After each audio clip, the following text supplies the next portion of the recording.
So,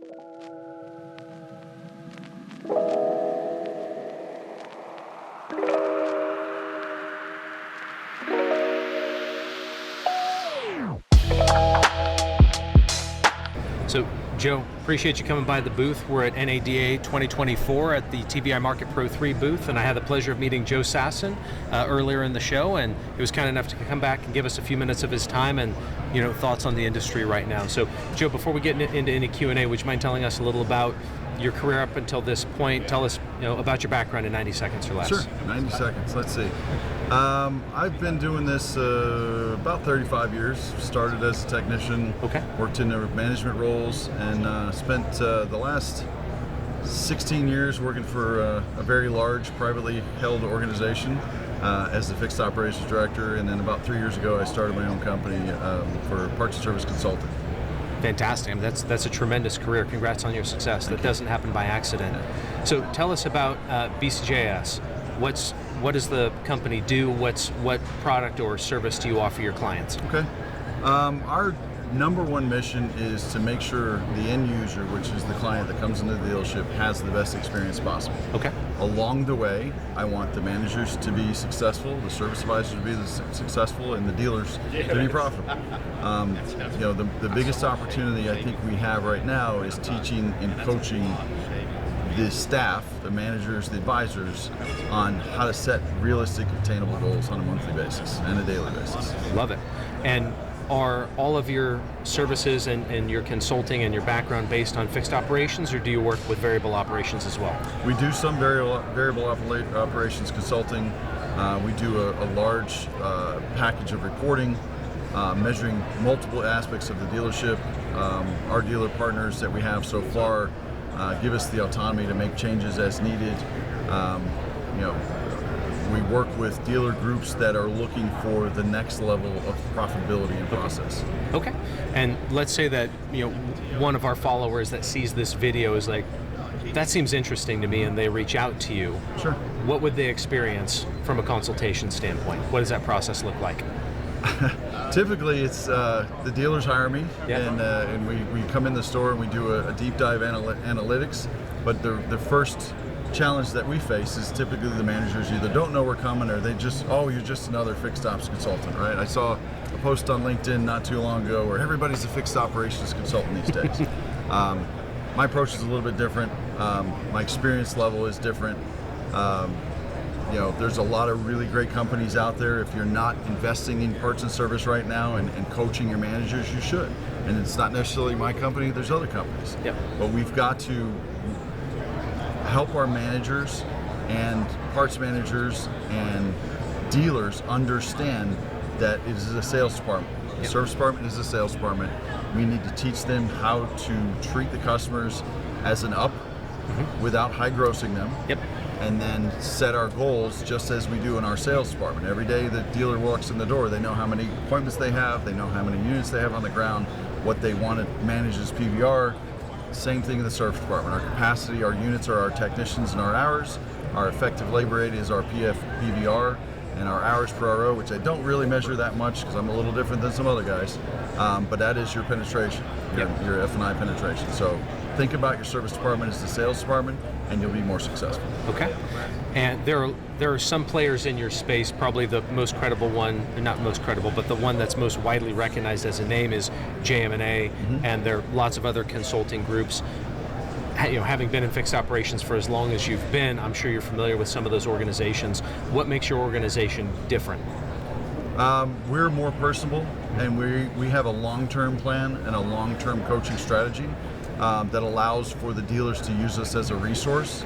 I took my experience, my 16 plus years with that large group, and built a structure to be the fixed operations resource for the small to medium-sized groups. And small is one store, and medium-sized up to 30 stores, where you don't necessarily need to have all the additional layers of expense in order to get to the same result.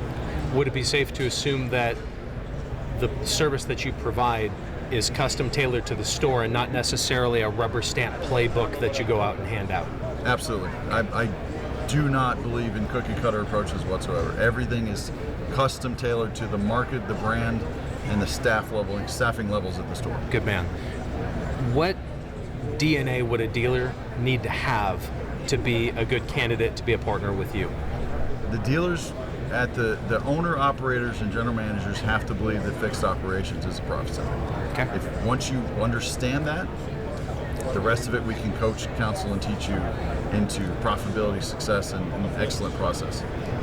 Excellent. So, just speaking personally, Joe, I think there's a tremendous need for this in our business because, I mean, we're blessed to have many wonderful clients, but part of my responsibility is not just making sure that those clients are taken care of. Part of my responsibility is growing our business. So I support our team that takes care of our clients and also goes out and introduces our company and themselves to dealers that we think would be a good fit for our marketing services.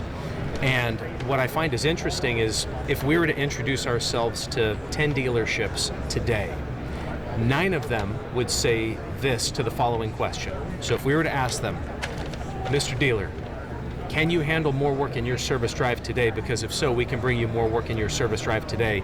9 out of 10 times the answer is no, because of reason or excuse, fill in the blank. So it might be, I don't have enough techs, I don't have enough writers, I have a parts shortage. But more often than not, it's I don't have the right people, I don't have the right process, I don't have the right culture. And they might not say it in those words, but that's essentially what they're communicating to me. So if 9 out of 10 dealers that we walk into and say, hey, can you handle more business in the service drive, give us that answer, it shows that there's a tremendous need for support. Sure. And in my experience, having ran service departments before, usually the service manager is the service manager and the lane manager and the bathroom janitor and all of these things. So they oftentimes have so much of their day spent on minutia or urgent things and not important things, which is kind of a bummer, but we might not be able to change that culture overnight. You're an easy plug-in as a good resource in that instance. Absolutely, absolutely.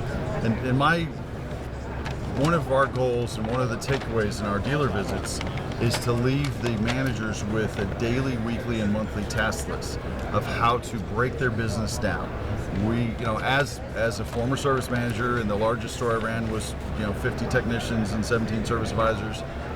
We get caught up working in the business. We're running around, we're putting fires out, fixing the toilet, fixing the parking lot lights, handling the customer exceptions. We're the marriage counselors and the education leaders for some of our younger employees. But what I strive to do is let's try and slow their day down, even if it's 10 or 15 minutes, to work on their business. Yep. And if they spend 10 or 15 minutes a day, which turns into 20 minutes and 30 minutes, they'll see 10, 15, or 20 times return on the investment. $5 effective labor rate adjustment in most dealerships is tens of thousands of dollars a year. Some larger stores, it could be $1 million a year. For sure. We teach them how to keep 60 to 80% of that to net profit. Yeah. Well, people, processes, and training. That's what we do. That's a fact. Good man. Well, I mean, again, I've said it. I'm going to say it one more time. I think there's a tremendous demand for what you offer. A lot of our customers that I hope are watching this, I hope you're finding this interesting. If anybody who's listening to this has looked in the mirror and said, you know what, I think that we need to change this about our business because we're not maximizing our opportunities, before you change anything else, you might want to get in touch with Joe so that you can start maximizing those opportunities. Absolutely. Before I let you go, Joe, I have one more question for Sure. you. I know a lot of our dealer clients are looking down the barrel of 2024 and still scrambling to get their bearings with, the abrupt inventory correction and abrupt pricing correction and margin compression and turnover in the service department. If by the end of the year 2024 we look up and say, okay, every dealership that was successful did this, this, and this, what do you think this, and this is? What do you think is required for a dealer to have a successful 2024? Sure. Number one is having realistic, attainable goals, right? More often than not, I've been in stores and I ask them what their goals are, and they say, hey, I want to be 10% better than I was last month, or 10% better than I was last year. But they might have 6 more technicians in the dealership. 10% is an embarrassment. They should be up 70, 80, 90%. Or they have 3 less technicians. They can't reach those goals without the capacity. So we want to teach them, and they should be setting realistic, attainable goals every month. We need to understand the market, right? We know that from 2020-ish through 2022 into 2023, we weren't selling as many cars. in service, that is our primary business. That 2 to 3 year old vehicle is now coming in for larger services, larger repairs, brakes, tires. Those cars don't exist. But on the flip side, those cars that weren't traded are still on the road. Yep. So having a strategy, whether it's you guys or anybody else, having a strategy to go out and market to those customers, that second owner, third owner customers, in and out of your DMS, and bring them in and offer them a way to come in and set that experience, the wow factor in your dealerships, and making sure that that factor in your dealerships exists. The worst thing you want to do is bring people into your store and not make them happy and not offer the wow factor. Once you have that and you have a good strategy, the third thing is just managing the expense, managing the rates, encouraging your technicians in different performance incentives. It's not all about paying a guy $45 an hour. It's what else can you do for him. So look at your technicians. Your technicians are bringing in, on the low end of $180,000, on the high end of $500,000 of gross profit on your financial statements in parts and labor gross. Now we forget about that. They also have parts attached to what they sell of every hour. Good man. And I have a worksheet where you can say specifically how much value your technicians bring to your dealerships, and it's it's a significant amount of money. And a lot of dealerships I've been to, sometimes the dealers don't even know their technicians or don't even talk to them. So create a relationship with those guys. Find a way to retain them. Give them some additional incentives to keep working for you and not want to go anywhere else and chase a rate. It's not always about the rate. Take care of your technicians and they'll take care of you.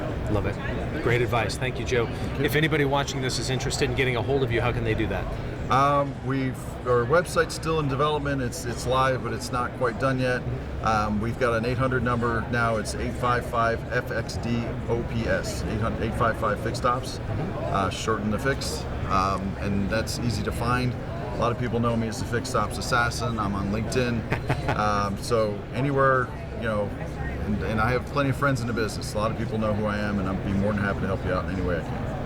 It's great to meet you, Joe. Thanks for talking with us today. Thanks for having me.